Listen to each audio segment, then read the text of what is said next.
नमस्कार मित्रांनो, ठरलं तर मग या मालिकेच्या आजच्या भागात आता अस्मिताला सचिनवर पूर्ण संशय आलेला असतो आणि सचिन आणि त्याचबरोबर साक्षी ह्या दोघांनीही मिळून एका वकिलाला ताब्यात घेतलेलं असतं आणि वकिलाच्या मुलीला सुद्धा साक्षीने किडनप केलेलं असतं आणि त्या वकिलावर जबरदस्ती करूनच आता महिप्त आणि नागराजची केस घेण्यासाठी त्या वकिलाला भाग पाडलेलं असतं।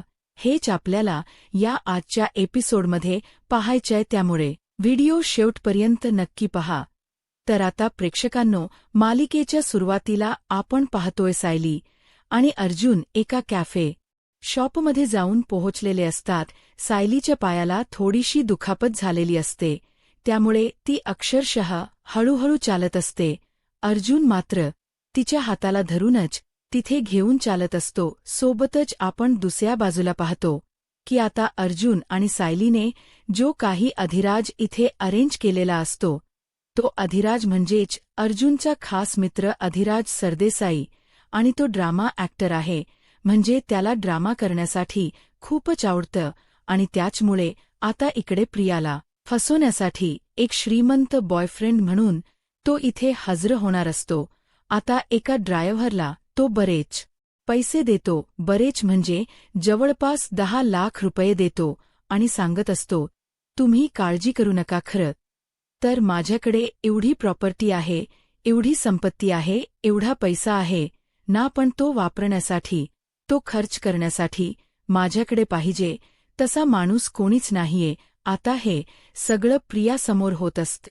आता प्रिया हे सगळं ऐकत असताना ती म्हणत असते, बापरे, याच्याकडे एवढी प्रॉपर्टी आहे, एवढा पैसा आहे, हे तर आईतच कुलीत माझ्या हाती आलाय आणि त्यामुळे मला तर आता ह्या संधीचा फायदा घेतलाच पाहिजे, असं म्हणून गळ्यातलं मंगळसूत्र काढते आणि मंगळसूत्र काढून आता लगेचच त्या अधिराज समोर जाण्याचा तिचा तो प्रयत्न असतो। मंगळसूत्र काढल्यानंतर आता गाडीमधलं तिची पर्स घेते आणि त्या पर्समध्ये तिथे मंगळसूत्र ठेवते आणि त्यानंतर काही वाण सामानाच्या 1-2 बगाच हातामध्ये घेते आणि बाकीचं सगळं गाडीत ठेवते आणि त्यानंतर आता गाडी तिथेच असते तिची। तर आता ज्या ठिकाणी अधिराज बोलत असतो त्या ठिकाणी मुद्दाम चालत चालत जाते आणि अगदी अधिराजच्या समोरच गरगरल्यासारखं होतंय, चक्कर येते असं ती ड्रामा करत असते आणि लगेचच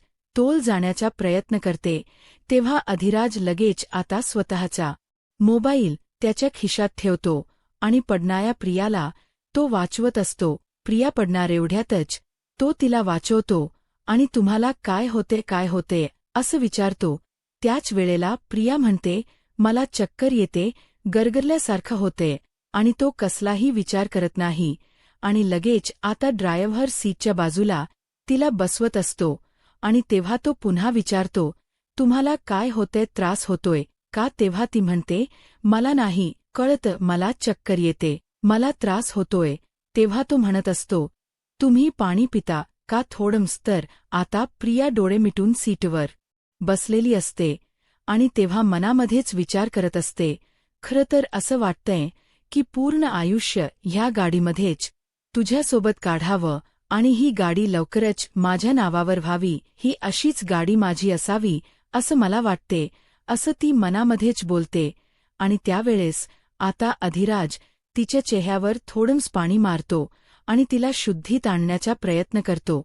त्यावेळेस तो म्हणत असतो, हाय, तुम्ही बरे आहात ना? त्यावर ती म्हणत असते, हो, मी बरी आहे, म्हणजे बघा ना ऊन किती पडले बाहेर, आणि ऊन पडले त्यामुळे खूप गरगरल्यासारखं होतंय, चक्कर येते। यावर अधिराज म्हणत असतो, अर्थात तुम्ही इतक्या नाजूक आहात, एवढ्या सुंदर आहात, अर्थात सुंदर मुली ह्या नाजूक असतातच आणि त्यामुळे तुम्हाला चक्कर येत असेल, गरगरल्यासारखं होत असेल, पण तुम्ही काळजी करू नका।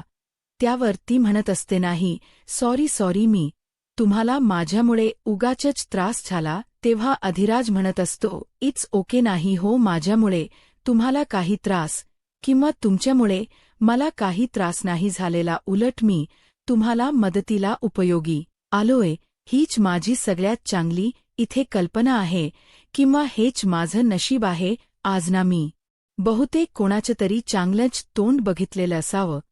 त्यामुळे माझ्यासमोर तुम्ही आलेला आहात आणि सुंदर मुलीचा चेहरा मला पाहण्याची इथे ही जी काही संधी आहे ती साधून आलेली आहे. त्याच वेळेला प्रिया म्हणत असते, नाही नाही, पण सॉरी, उगाचच माझ्यामुळे तुम्हाला त्रास. हे बघा, खूप ऊन आहे, त्यामुळे इथे जवळच कॅफे आहे, तिथे जाऊन आपण कॉफी वगैरे घ्यायची का? म्हणजे तिथे ना छान कोल्ड्रिंकसुद्धा असतात, सरबत असतं. तुम्हाला नक्कीच बरं वाटेल. प्लीज नाही म्हणू नका ना. म्हणजे बघा ना, तुम्हाला फक्त आणि फक्त ह्या उन्हाचा त्रास होतोय ना, म्हणून मी तुम्हाला म्हणतोय. त्यावर प्रिया म्हणत असते, हो खरंच खूप ऊन आहे, खूप जास्त ऊन आहे. हो, असं म्हटल्याबरोबर आता ती स्वतःचा घाम साडीच्या पदराने पुसते. त्याच वेळेला अधिराज रुमाल खिशातून काढतो आणि प्रियाचा घाम पुसायचा प्रयत्न करत असतो. आता प्रिया बरोबर या ट्रॅपमध्ये अडकत चाललेली असते, जे की तिला सुद्धा समजत नसतं. त्याच वेळेला आता अधिराज म्हणत असतो, प्लीज येताय ना तुम्ही माझ्याबरोबर कॅफेमध्ये? म्हणजे तुमची काही हरकत नसेल तर? हा, तेव्हा प्रिया म्हणत असते, खरं तर मला सुद्धा आवडलं असतं हो तुमच्याबरोबर येण्यासाठी, पण वगैरे काही नाही हो, तुम्हाला बरं वाटेल, मी तुम्हाला गॅरंटी देतो. आणि तुम्हाला जर नाही बरं वाटलं ना तर ते पूर्ण कॅफे मी विकत घेईल आणि तुम्हाला हवी तशी कॉफी मी तिथे बनवायला सांगेल, मग तर चालेल. असं म्हटल्याबरोबर आता लगेचच प्रिया म्हणत असते, ठीक आहे चालेल, येते मी तुमच्याबरोबर. असं म्हणून आता तो दरवाजा बंद करतो आणि त्याचबरोबर तिच्या ज्या काही बगा आहे त्या बगा पाठीमागच्या सीटवर ठेवतो. आणि त्यानंतर आता अधिराजचा हा पुढचा गेम प्लॅन स्टार्ट झालेला असतो. तो सुद्धा आता ड्रायव्हिंग सीटवर बसतो आणि जवळच कॅफे असतं, जे की अर्जुन आणि सायलीने त्याला ऑलरेडी लोकेशन पाठवून ठेवलेलं असतं. त्याच लोकेशनवर त्याला निघायचं असतं. आता इकडे सायली आणि अर्जुन हे दोघेही जण कॅफेमध्ये येऊन बसलेले असतात. तेव्हा सायली म्हणत असते, मला सांगणार आहात का आता तरी तुम्ही की हा नेमका तुमचा मित्र आहे कोण आणि तो आपल्याला एवढ्या सहजासहजी इथे मदत करायला कसा काय तयार झाला?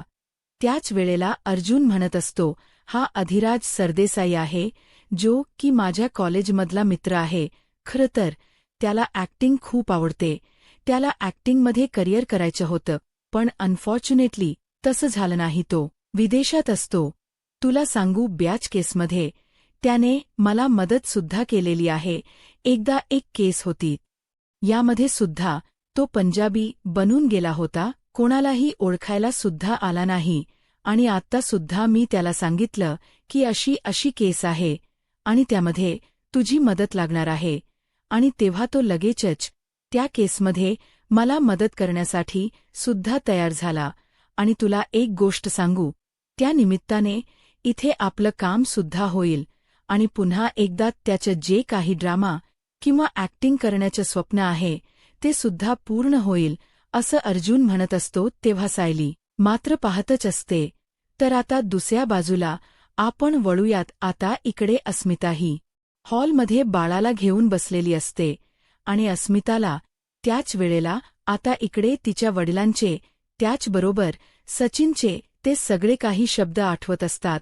प्रतापराव म्हणाले असतात की आता ह्याला एक फुटकी कवडी सुद्धा मिळणार नाही. आणि तेव्हा आता सचिन म्हटलेलं असतो की नाही, मला ना इथे साक्षीने त्या गोडाऊनमध्ये डांबून ठेवलं होतं. मला तर तुला भेटायची फार इच्छा होती, पण मी तुझ्यासोबत भेटायला येऊ शकलो नाही. तुझ्याकडे हे सगळं तिला सांगितलेलं. सचिनचा एक एक शब्द आठवत असतो आणि आठवत असताना कशा पद्धतीने ती प्रतापरावांच्या विरोधात गेली, कशा पद्धतीने तिने आज कितीतरी दिवसाने तिच्या बाबाला हर्ट केलं, ह्या सर्व गोष्टी तिला आठवत असतात. आणि त्याच वेळेला आता जेव्हा कालच्याच एपिसोडमध्ये आपण पाहिलं, ती कपाटामध्ये काहीतरी शोधत होती. त्याच वेळेला सचिनची बॅग खाली पडली आणि त्यामधून बरेचसे पैसे खाली पडले. आणि जेव्हा एवढे सगळे पैसे खाली पडले त्यावेळेला तिने सचिनला विचारलं सुद्धा, हे पैसे कुठून आले? पण त्याने सरळ सरळ उडवाउडवीची उत्तर दिली आणि स्पष्टपणे असं सांगितलं की हे जे काही पैसे आहे ते मी माझ्या आई-बाबांकडून घेतले आहे आणि आता मी खूप मोठी नोकरीसुद्धा शोधतोय. मला स्वतःच्या पायावर उभं राहायचंय. आता अस्मिता विचार करू लागते, हा सचिन नेमकं माझ्यासोबत खोट बोलतोय की खरं बोलतोय हेच मला काही केलं समजत नाही. काय करावं ह्या गोष्टीचा मला विचार करावाच लागणार आहे असं अस्मिता बोलत असते. आणि तेव्हा ती लगेचच ताबडतोब आता इकडे सचिनला एक मेसेज करण्याचा प्रयत्न करते, पण तरीसुद्धा मन मात्र जात नाही. आता इथे चैतन्य आलेला असतो आणि चैतन्य अर्जुन आणि सायलीला कॉन्टॅक्ट करण्याचा प्रयत्न करतो. खरं तर तो घरी येतो. समोर अस्मिता त्याला दिसते आणि अस्मिता ह्या अशा अवस्थेत एवढी अस्वस्थ बसली ते काही कळत नाही.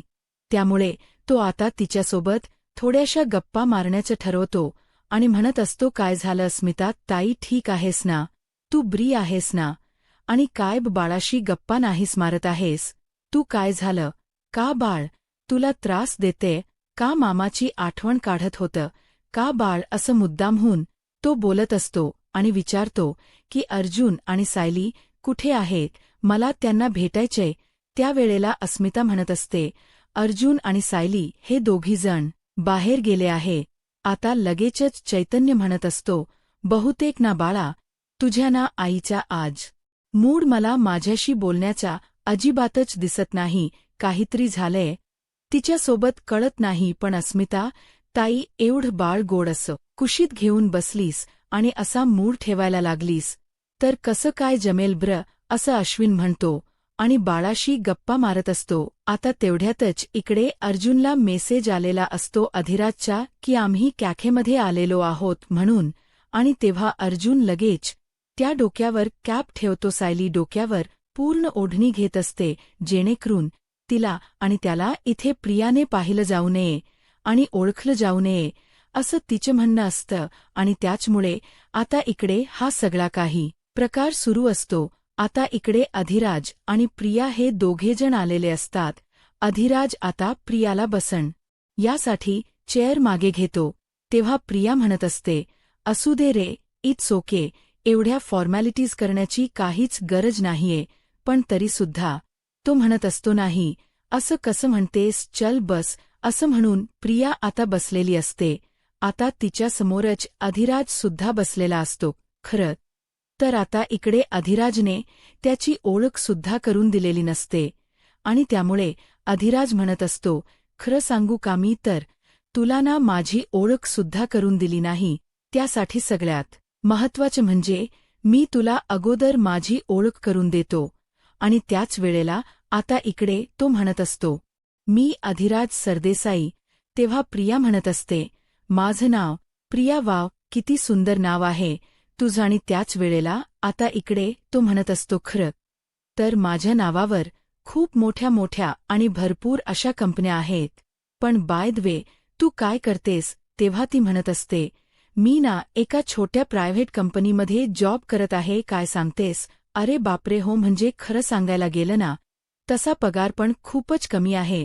त्याच वेळेला अर्जुनने इकडे व्हिडिओ ऑन केलेला असतो आणि व्हिडिओ ऑन करून तो सगळं काही आता त्या सगळ्या गोष्टी रेकॉर्ड करण्याचं काम करतो. दुसऱ्या बाजूला अस्मिता आणि चैतन्य हे बोलत असतात. तेव्हा चैतन्य म्हणत असतो, काय झालं अस्मिता ताई, सगळं काही ठीक आहे ना?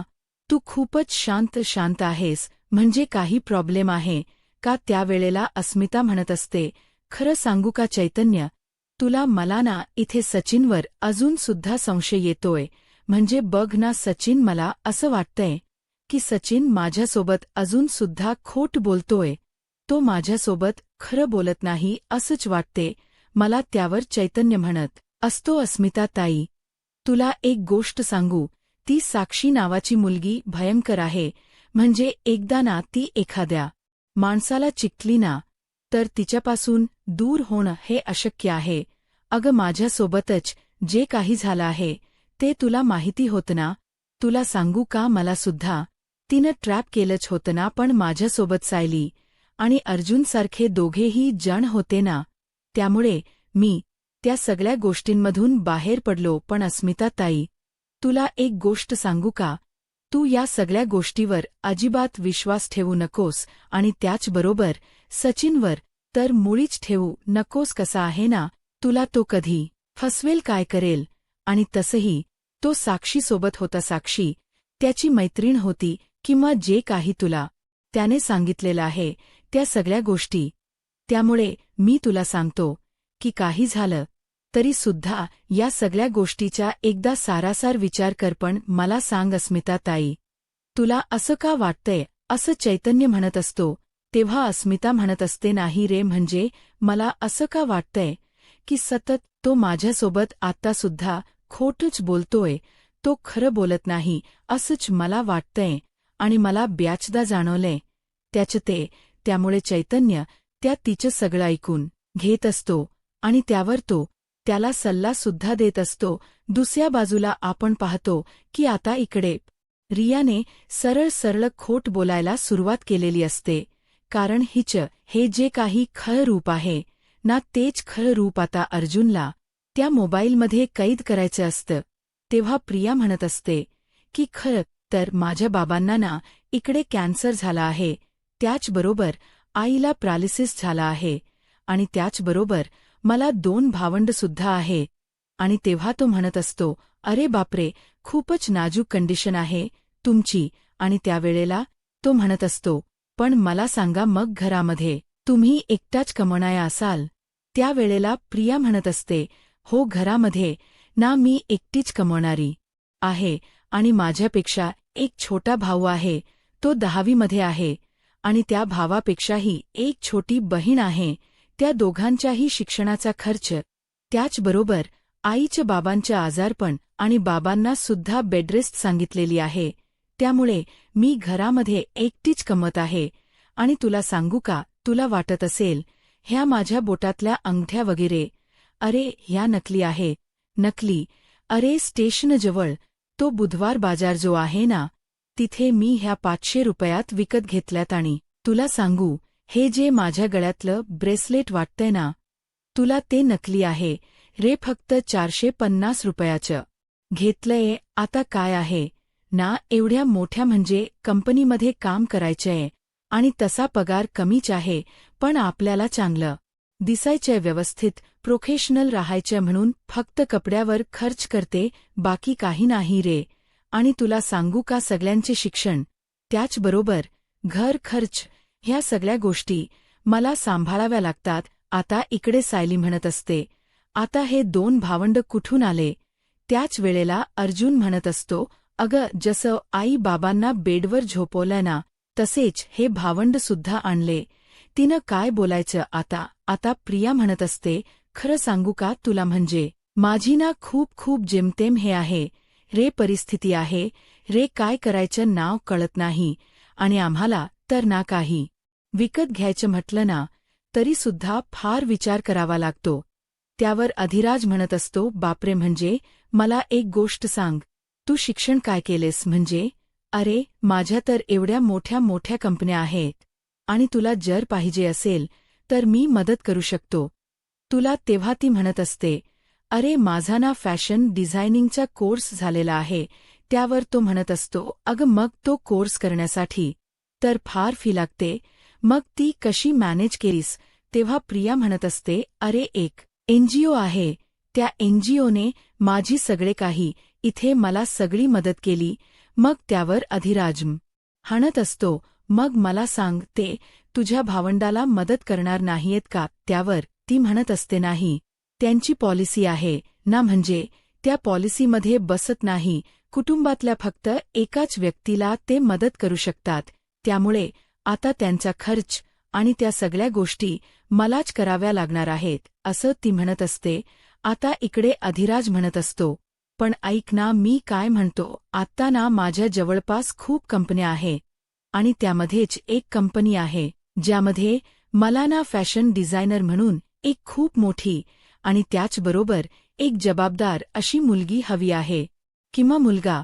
तर तुला सांगू का, आता तुला ज्या ठिकाणी इथे पगार देतायत ना, त्याच्या चौपट मी तुला पगार देऊ शकतो.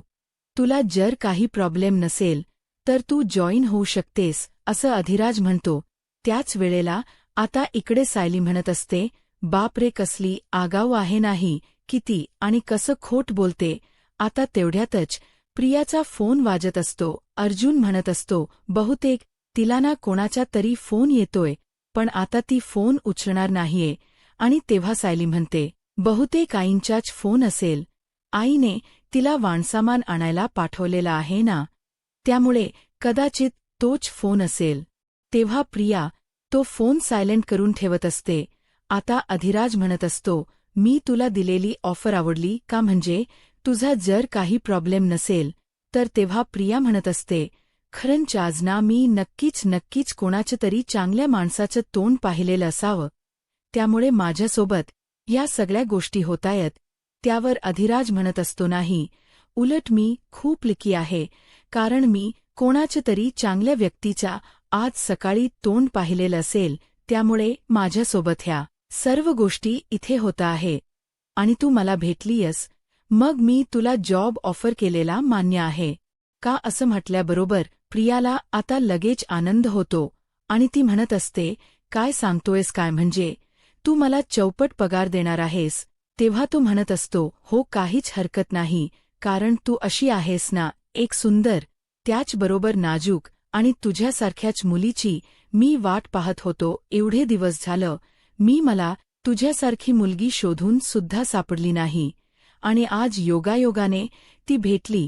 त्यावर प्रिया म्हणत असते, म्हणजे बघ ना, तू फॅशन डिझायनिंगचा कोर्स केलास ना, त्यामुळे माझ्या कंपनीला तुझ्यासारख्या मुलीचीच गरज आहे, आणि म्हणूनच मी तुला हे जे काही जॉब आहे तो ऑफर करतोय. असं म्हटल्याबरोबर प्रियाला फार आनंद होतो, कारण तिला असं वाटत असतं की आता हा जो काही अधिराज आहे ना, तो बरोबर तिच्या जाळ्यामध्ये, तिच्या ट्रॅपमध्ये अडकत चाललेला आहे. हेच आता इकडे ती विचार करत असते. पण हे सगळं काही ऐकताना, ह्या सगळ्या गोष्टी पाहताना सायली आणि अर्जुनना फार किळसवाण्या वाटत असतात. सायली म्हणत असते, खरंच कशी मुलगी आहे ना, काय बोलायचं हिला. आई आणि बाबांना एवढा मोठा आजार झाला असं सांगते. भाऊ आणि बहीण उभे केलेत.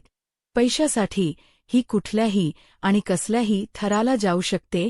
तेव्हा अर्जुन म्हणत असतो, असू दे, आपल्याला हेच तर हवं ना, हाच तर पुरावा आपल्याला हवाय, आणि हाच पुरावा आपण अश्विनसमोर सुद्धा सादर करणार आहोत, समजलं. असं म्हटल्याबरोबर प्रिया आता लगेच अधिराजचा हात हातामध्ये घेते आणि म्हणत असते, थक्यू खरंच. आता प्रिया इथे आली आणि त्यानंतर तिने जर आम्हा तिघांना एकत्र पाहिलं तर खूप मोठा प्रॉब्लेम होऊ शकतो.